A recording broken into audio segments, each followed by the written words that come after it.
This presentation is entitled Does God Recognize the Archetype of War?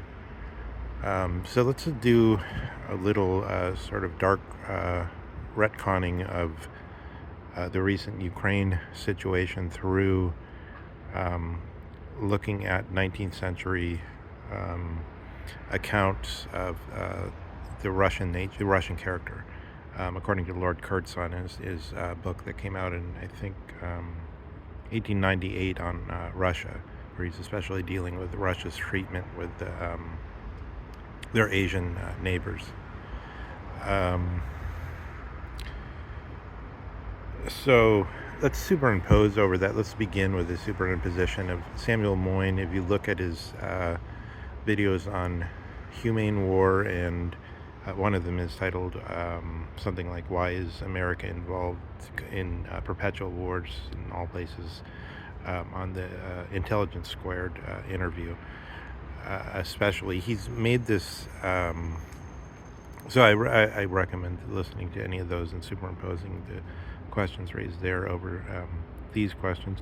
Um, he's raised this sort of peculiar uh, side comment where he says it may be that humanizing war has given Putin a certain domestic boost, um, after stating that the war is much less humanized in Chechnya and in the recent Russian past than it is in the Obama forever wars. But nonetheless, it is somewhat, as it were, regulated or humanized. Um, but we're going to ask one thing: is that a good thing or not? But first, I want to say this reminds then of the move from Milton Friedman, stockholder first, which is more of a straightforward right wing policy, and its contemporary counterpart in the which has been lauded by the salmon sheets, by the sort of paper of economic record, the London Financial Times. The policy that's supposed to replace stockholder first is called stakeholder first, and people like Jamie Dimon can be the poster boys for that sort of leftist neoliberals, as it were, but sort of Democrat-friendly CEOs and business people. That policy, although it's put down in some cynically as PR, can be shown, I believe, to have serious economic consequences. In other words, certain economic sectors are viewed as bad for the stakeholder. So we've been hearing, perhaps in connection with this, the idea of this policy, the notion of the predatory loans and other things like, I don't know, malt liquor in certain neighborhoods, and cigarettes, and other things that are in a way discreditable on the basis of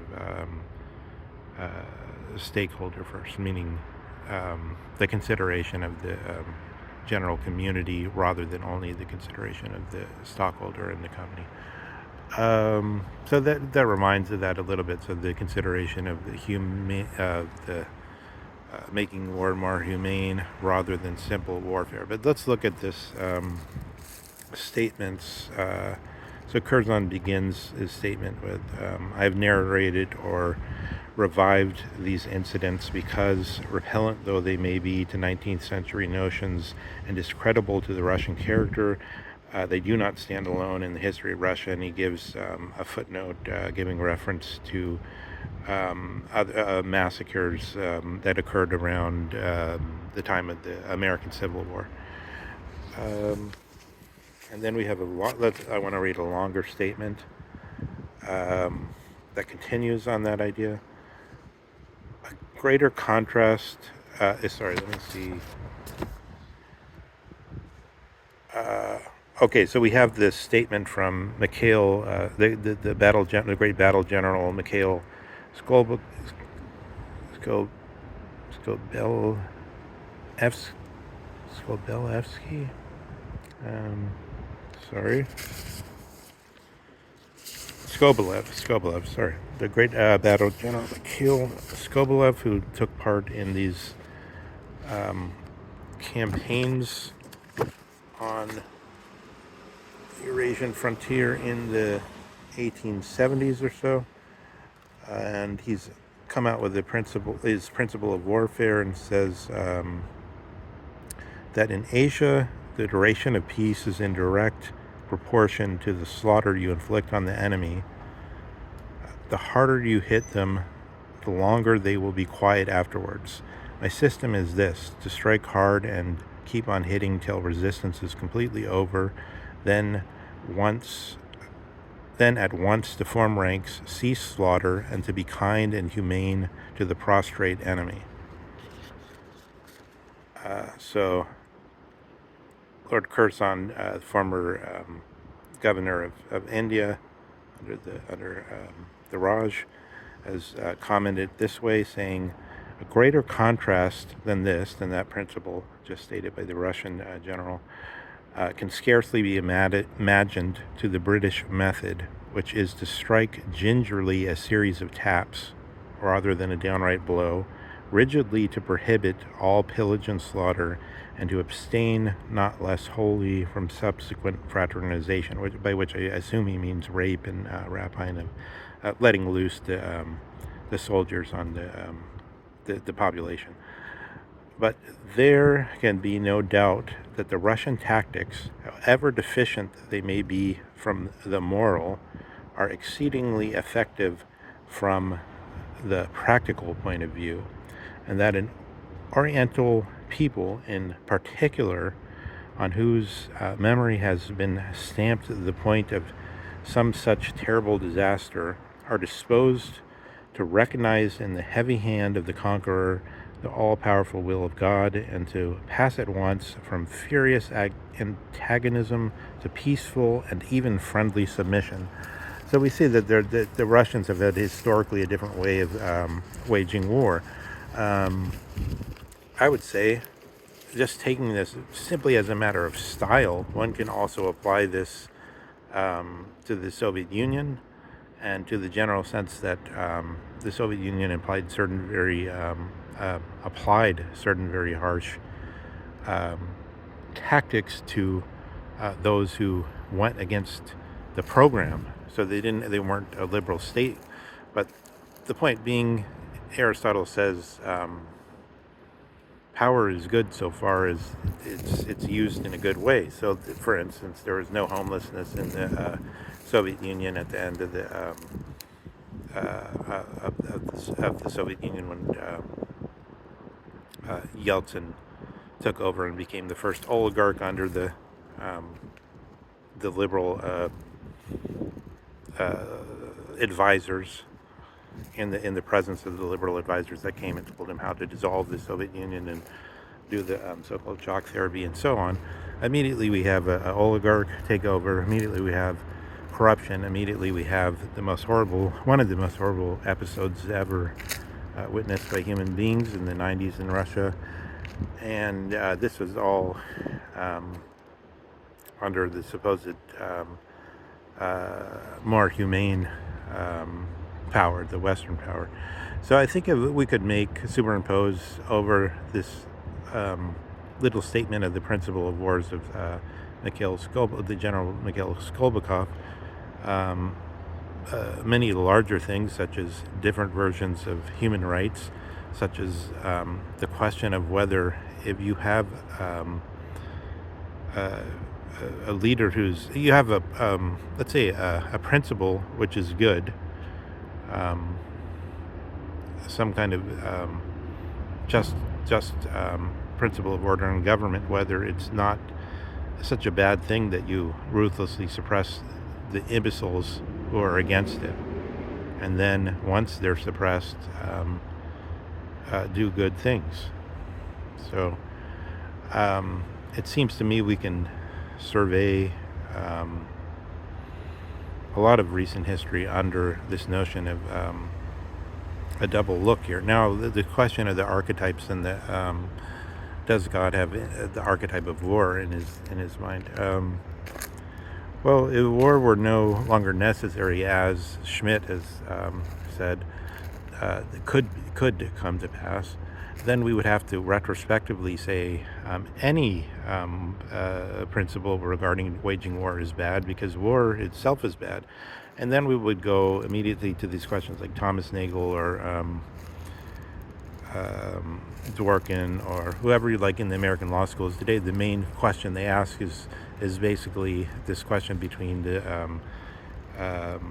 so-called deontological morals, or this basic question is basically this. It's like, are there some things that you can't do no matter what?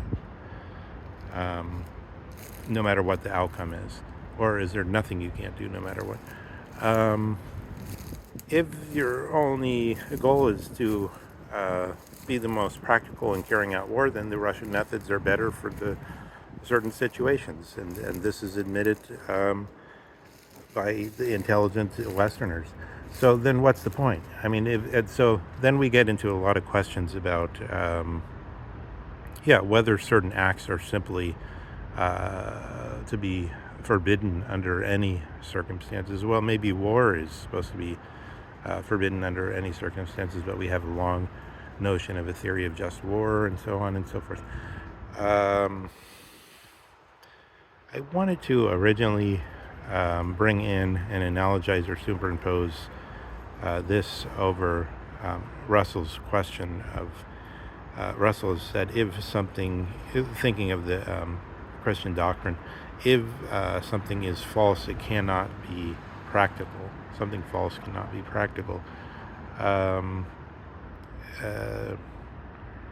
So there's let me try to do that after thinking about it further, but I just, so this is a primer for that, let's say, and this question about whether God has in other words, the idea of the archetype being, if we see a tree or so, it means somewhere there's, just as an architect has the idea of how to build a cathedral, there's some notion of what a tree ought to be like, and then any tree we come across in some way resembles that. But is there an archetype of war in God's mind, such that we could say, along with Homer, that God, in Homer we get this notion that the Theoi have made war in order so that human beings will have something to talk about, which seems to me perfectly intelligible, especially if you have for instance, a Hindu point of view of God has to, in eternity, amuse himself somehow, and even the worst suffering must in some way distract him from himself. Therefore, it's easy to see the notion of God has created war in order to give human beings something to talk about. But maybe at the same time, there's certain archetypes that are proper and certain that aren't. If we think about the beginning of the tradition starts basically with the question, the political tradition anyway, saying that we have some pre-Socratics, pre-Platonics, but if we start the political philosophy with Platon, the first major question there is the answer to Aristophanes, who has mocked the notion that with this assembly of women play that the women should rule, but then Plato has regulated this, or as it were, stated it more sensibly by saying, what about the equality of men and women rather than women ruling? In the play, the idea is that women come forward in Athens to the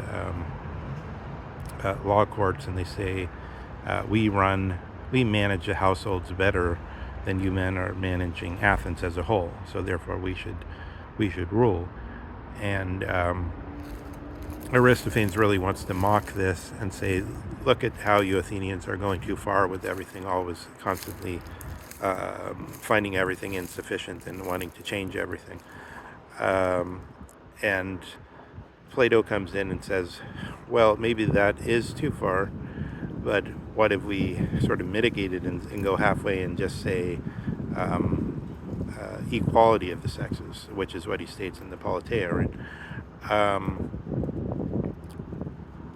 And on the basis of this, we could see that some ideas would have to sort of fall out of existence. And then Plato says, proposes in the Politeia the idea of bringing the laws that regulate everything by property rights to an end, and rather regulating everything according to each to his need, so that everything would be distributed along the lines of and as in the education of Cyrus, where Cyrus learns the Persian rule that you don't give a large person a large jacket and a small person a small jacket, but each the jacket that belongs to them. So perhaps there's no archetype in God of property in this sense, in the sense that some of the archetypes are good and some are bad. If we only go neutrally by what exists, then we have to say there's an archetype for everything that exists. But then some of them must be less real, less perfect, and the most perfect ones would be the ones that we would want to conserve and consider sufficient and keep forever. So then I suppose I should do again a kind of a retcon history of this video, and started out by saying, are some of the archetypes to be forever retired? Are they to be abolished, and even though they would still exist in some sense, not to be ever enacted? God would then seemingly, that's a very strange question theologically. God would then, do we have a kind of odium theologicum going here? This kind of like God would then be shown to have within him some plans for things which are inherently bad, which would then have to be retired at some point.